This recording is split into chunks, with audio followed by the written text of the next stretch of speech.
This week on Arizona Illustrated, Olivier. Everything is painted. The walls are painted, the cars are painted. If you decided it's art, well, it's art. Now you need to have somebody else to believe it's art, and then it really becomes art. Angels Creek. Water is life, and this is the circulatory system of the borderlands. And Cutting Away. I went on my first jump. I was instantly addicted. It was actually the first time that I felt alive again.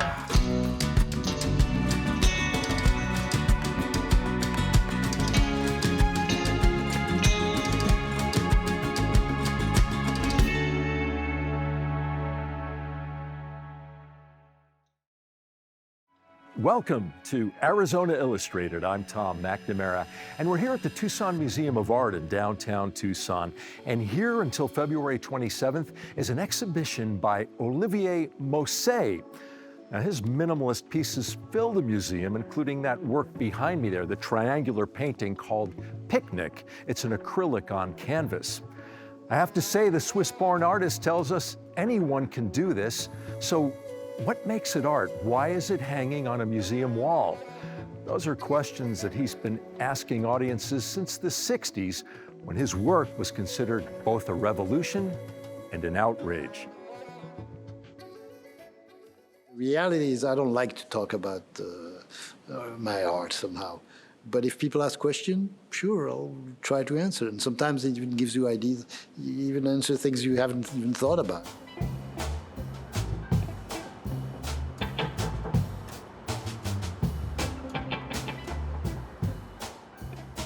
So there's basically 3 steps. You do your painting, it's a selfish thing. You want to see something, so you just do it for yourself in a way. And then the painting has to be shown somewhere in the gallery or something to become really a painting, because then you can see what it is. Because in the studio it's a bit confusing, you don't even know what you do really. And the third step is when you have an exhibition, it's an exhibition in a museum, and it's a different concept. You know that other people are going to see it, so then you try to make something that holds as an exhibition. I was kind of interested in, I don't know, literature or poetry in the beginning when I was a student. And I saw a show in Switzerland, in Bern, with Rauschenberg, Jones, Leslie, and Stankiewicz. And Rauschenberg, I said, well, this is art. For me, it was amazing. If you can do these things and that's art, it means you can do anything.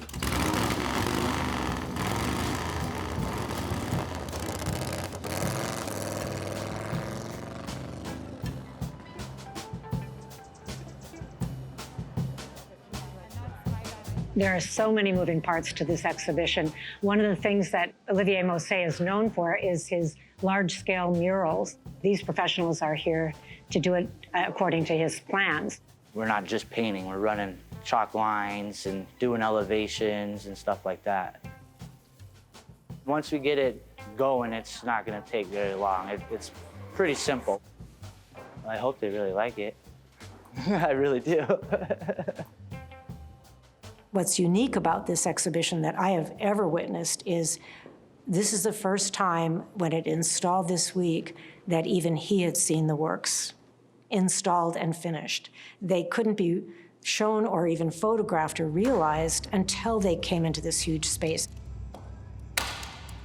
I used to be the general manager for an art store here locally, and he used to be our client. So he would come in and buy rolls of canvases, 12 feet long. They hired me to stretch a 21-foot painting for Olivier. We had to build the frame from scratch. We put it into 3 pieces in order for it to be transported. Then we put it together here, and then we started stretching the painting.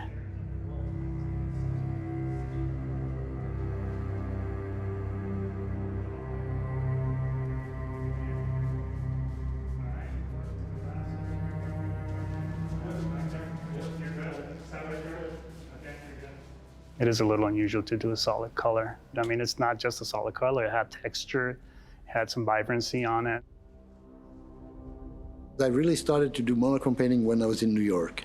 And I think it was much easier to do that in New York than in France or in Paris, because in Paris, Yves Klein had a presence that was monochrome, okay, so it had been done. In New York, it was a little more subtle, because monochrome was more like painting. We talked about it, and he said, I'd like to have the yellow wall that's in the National Gallery of Canada. And you would say, well, why would you need permission? Just paint a yellow wall and call it a mosaic. It had to be that piece because that's the idea, the concept behind it is the question of authorship and the question of what is an artist, what really constitutes being an artist. Everything is painted. The walls are painted, the cars are painted. If you decide that it's art, well, it's art. Now you need to have somebody else to believe it's art, and then it really becomes art. Because it has been shown in a museum, and then it was sold to the National Gallery of Canada, then it becomes really an art piece, and that's what makes it art. But it's just a yellow wall.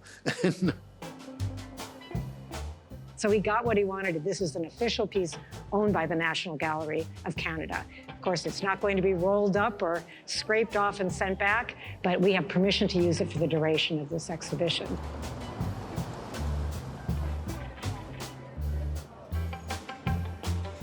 If I could just quickly have everybody's attention, because I know we want to get inside the galleries to see, of course, Olivier's exhibition.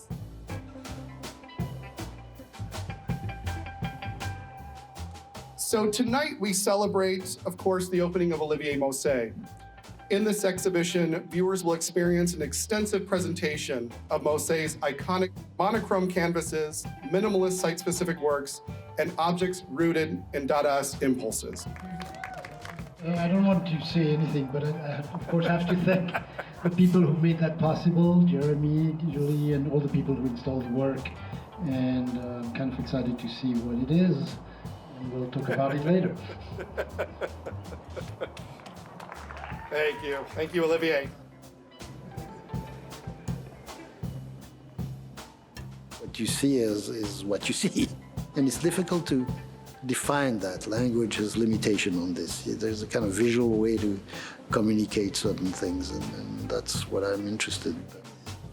There's a lot to be said about just allowing yourself to see and to respond on a very primal level, and that's what minimalism can do.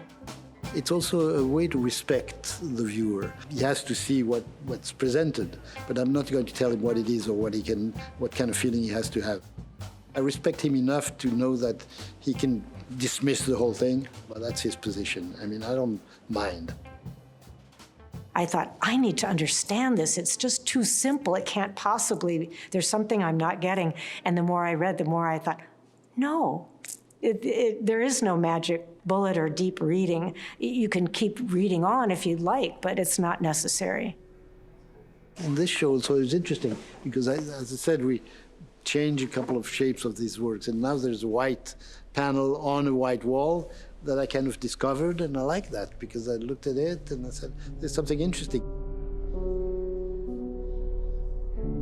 Anybody can paint a white panel, so these things are possible. And this is a little bit the idea when you talk to students. You can do whatever you want to do. I have a certain respect for the object itself. And even if I like cars or a motorcycle, I kind of have a relationship with that. Mousset is not saying that his motorcycles are his art. They're in the show because they inspire him, they motivate him. They're very much a part of how he thinks about his work. You don't want to mess up with them. I mean, they have their own identity. If it's an interesting motorcycle, you park it in the street, people look at it. And so there's something interesting about that. There's an aesthetic aspect in the vehicle.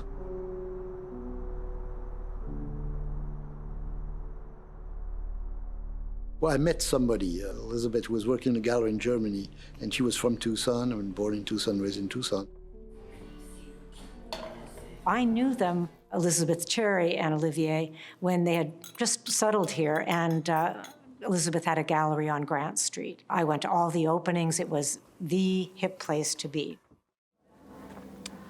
Okay, danke schön. Bon appetit. An artist of that caliber, being out here in cowboy boots, riding a motorcycle was very much a part of, my romantic visions of the West.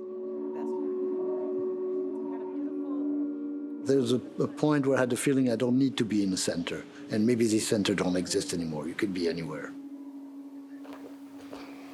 Here you can ride your motorcycle without a helmet. The weather is kind of hot but nice, so this was all part of it.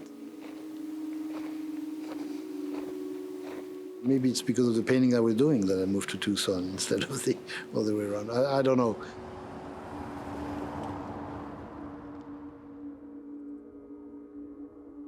I actually thought that maybe the museum was maybe too remote for him. I mean, it was showing all over Europe and in New York. I realized soon that he really believed in participating in a community.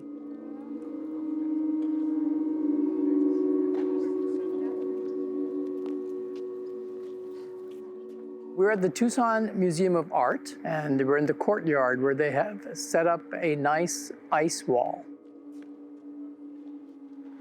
We have special machines that make these 40 by 20 by 10 inch blocks, and each block weighs 300 pounds.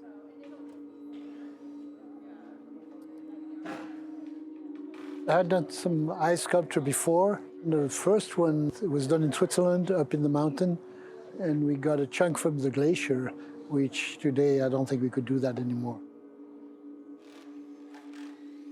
But I'm still grateful that people are, you do a wall in ice. Well, some people are ready to go along and do it. Every day out there was like working on a Saturday. Olivier is extremely easygoing. He is very, very cooperative and flexible, and it's been a lot of fun. Artworks are also interesting because they basically done to be looked at. So then you make the effort and you really look at that. You can enjoy looking at things, but it's also a way to think about what they are. I think it reminds us that everything is in a state of change. And looking at the ice, which is, when we first looked at it earlier today, it was opaque because of all of the frost on it. And slowly that frost burnt away and revealed a clear block. And as we keep looking at it, now we can see water dripping from it. And so there's a transformation that's going on. And it reminds us of life, I guess.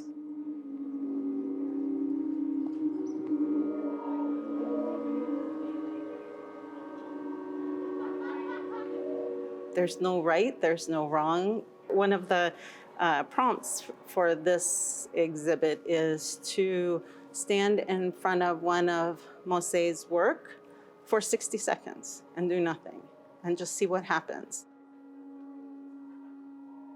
The idea is to experience what you experience and be okay with it. My goal is to just open that up. What do you feel? What do you see? Starting with really basic stuff, but it's amazing how quickly you can go from what colors do you see or what does blue make you feel to something much more significant.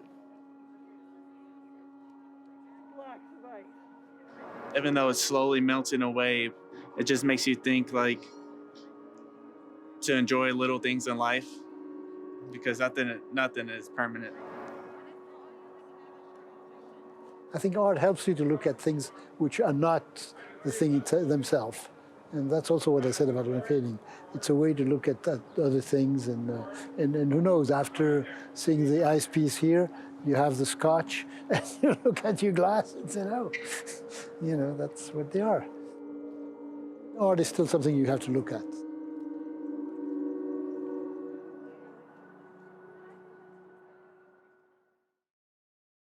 Olivier Moset's exhibition is on display at the Tucson Museum of Art through February 27th. The Cienega Creek Natural Preserve is located just 25 miles from Tucson. But once you walk along its perennial stream and you're surrounded by its lush riparian vegetation, you're transported to a place that Tucson environmentalist and wilderness educator Angel Breaux calls the circulatory system of the borderlands.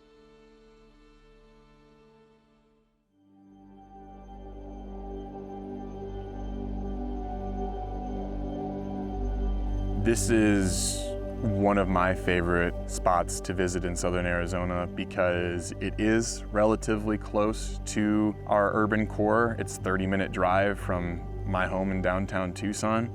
And it is an amazing, amazing intersection of water and desert.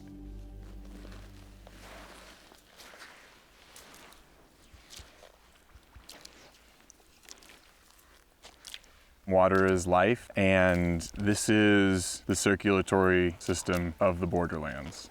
This particular vein is Cienega Creek. It's one of our few naturally remaining riparian corridors.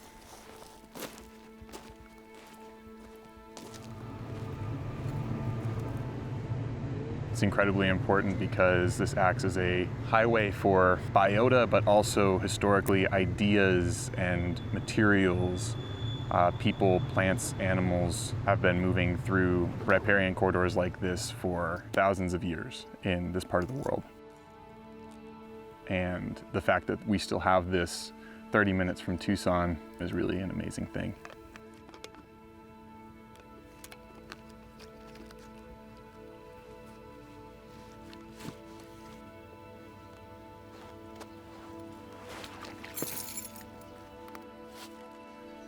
It's important to experience and protect places like this because they are windows into our past and our potential future. And you're in this experience where you're reminded of the fact that your home is just nearby, but also that this is your home.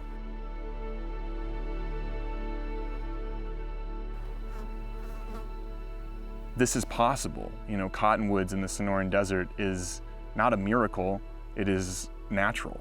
And I think to be able to experience that and to remember that this is the innate state of being here in the borderlands, it helps you remember who you are, where you are, and why we're here. The natural world is the foundation for everything that we value and do. It is the framework for our economic systems, for our social systems, for our traditions. Every time you take a bite of food, you can thank a pollinator for that. Every time you take a sip of water, you can thank the Colorado River in southern Arizona. And we can find the natural world not just in places like Cienega Creek or in public lands and wilderness, but in our own backyard and in our urban ecosystems as well.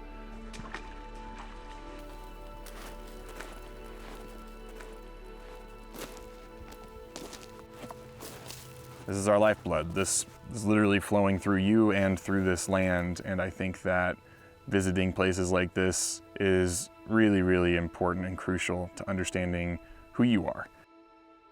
And yeah, get out here, or get out to the natural world wherever you can, and enjoy it.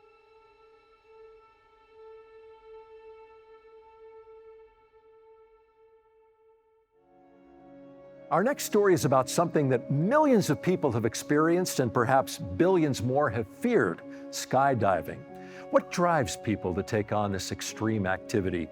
And what can we learn from it? To find out, we spent the day with Skydive Arizona and some of the world's top competitors who devote their lives to the sport. And they shared their thoughts on self-empowerment, cutting away from the things that hold us back, and in a very real sense, just letting go.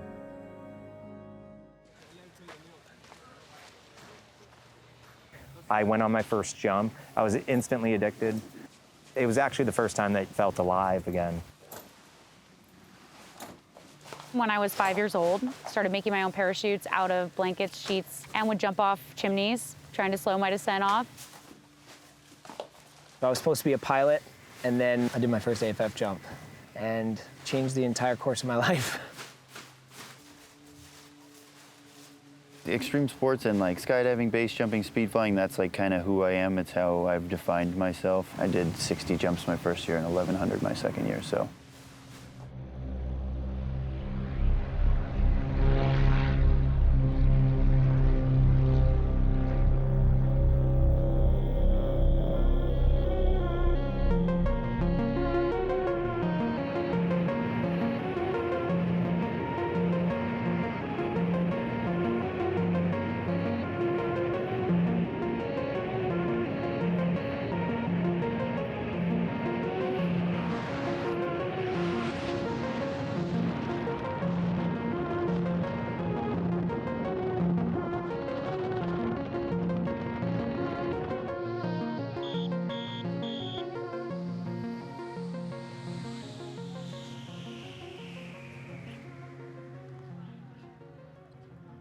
now we're going to move on to the open. V. Pribb, Thomas Delleback, Forrest, Lee Sebelinsky, Joseph Kaiser, and Logan Maples. Please go to Jamie.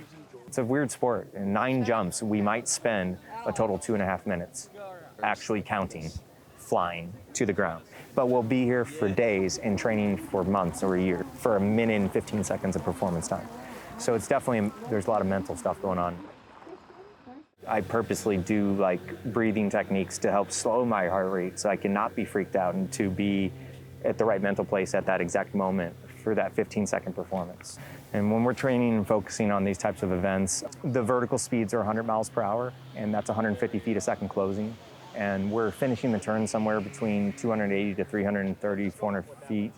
And so you're 2 to 3 seconds from impact if you don't stop the turn, basically. So the perception and the speeds that we're coming in are extremely fast, and it's hard to sometimes make the right decision. And sometimes it's not a decision as much as a reaction to what's happening to save your life if something goes wrong or something's unexpected.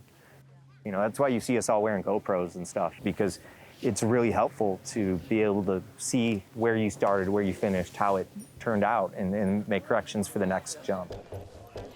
See what happens.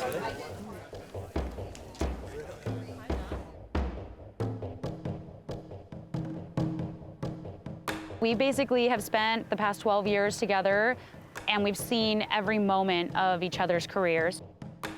And we push each other, you know? Even though we're competing against each other, we're still on the same team, so we're helping each other when the other person might be struggling a little bit. It's pretty amazing, I mean, having a wife that doesn't just skydive, but also she actually competes as well. So she gets the whole mindset, and we get more nervous watching each other. And it's not even for safety anymore, you know? It's more about performance. It's because we want the other one to do really well.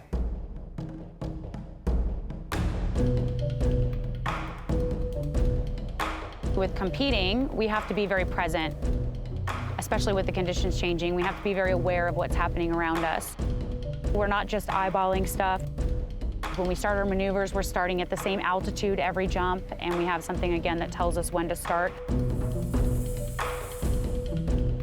So, of course, there's always going to be that risk, but we have a lot of tools that we use to keep it as safe as possible.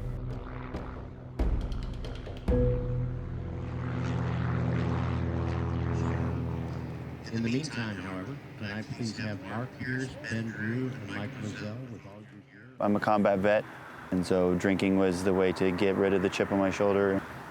And I needed an outlet to get rid of the rage. My brain is just always cycling, always thinking about something. I'm like always on alert. And this allows me to kind of erase that alert for, 25 seconds. My older sister, when I was 19, had passed away from complications in a surgery at Crohn's disease. I was 19, I just got out of high school. So it was really hard for me personally. Thoughts like, she's a better person than me, why am I still here? Why did she go? So that drove me to be very aggressive. I was pushing risks because of the freedom of, well, who cares if something goes wrong? I don't really care. That was the mentality. So I became really good really fast, but I was also very dangerous very fast, just letting go, and it was actually the first time that, like I said, it felt alive again. When you jump out of an airplane, you have to be fully present in that moment, so everything else goes on the back burner. For that 1 minute free fall plus however long you're under canopy is that's all that's happening, and it's such an awesome relief for people because their bills get thrown out, all the problems they're having in any aspect of their life they're completely gone, as they have to be.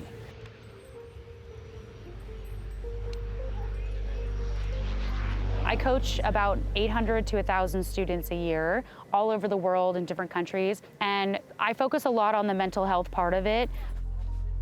There's been quite a few people that have had a lot of drug abuse history, thoughts of suicide, and skydiving has completely changed their lives. If you have a fear of heights or any kind of fear, getting to that door and actually getting yourself out really releases all of that fear, and I feel like really sets you free.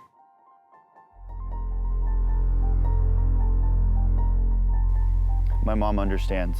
Like she understands why I do this. She understands that it's like a replacement to doing something that is bad for me.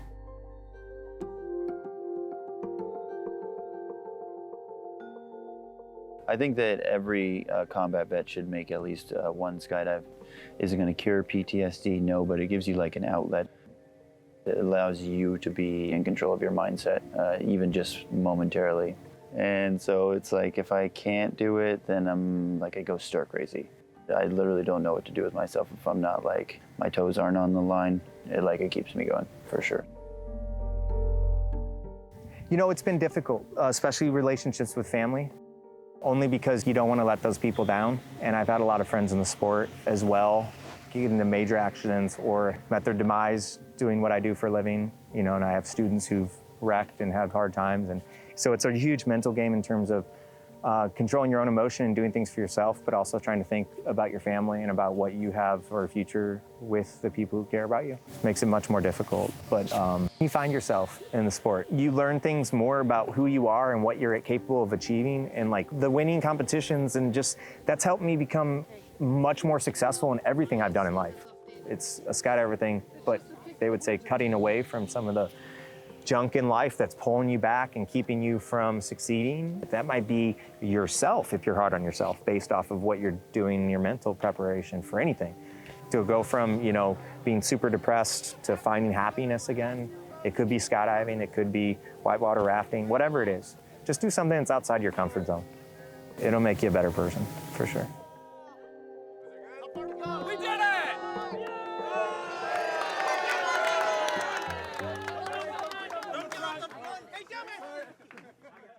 Like what you see on Arizona Illustrated? Visit our webpage at azpm.org to watch and share stories from this and previous episodes. And like us on Facebook, where you can watch stories, comment, and share your own story ideas. You can also follow us on Twitter and Instagram, where we share photos and links about the show and what's happening in our community. Thank you for joining us here on Arizona Illustrated. I'm Tom McNamara, and we'll see you next week.